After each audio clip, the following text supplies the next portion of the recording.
এক বছরের অপেক্ষা থাকে আমার বান্ধবীর সঙ্গে দেখা করার জন্য। হ্যাঁ, ১ বছর অপেক্ষা অনেক আগ্রহ নিয়ে করে থাকি। কেননা আমাদের বন্ধুত্বটা সেই আমাদের নার্সারি থেকে শুরু হয়েছে, যখন আমাদের বয়স প্রায় ২.৫-৩ বছর। সেই থেকে আমাদের বন্ধুত্ব এখনও চলছে।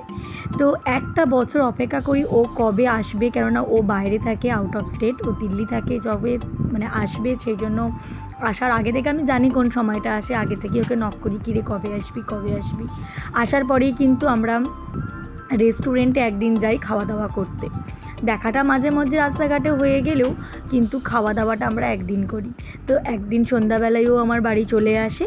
দিনটা ছিল হয়তো শনিবার, তো বাড়িতে আসে, বাড়িতে আসার পরে একটুখানি গল্পযোগ করি, তারপরে আমরা একটুখানি রেস্টুরেন্টে চলে যাই খাওয়া দাওয়া করতে। আমাদের বাচ্চাগুলোও ভীষণ এনজয় করে, সাথে আমরাও সেই ছোট্ট চাইল্ডহুডটাকে যেন এক মুহূর্তের জন্য ফিরে পাই।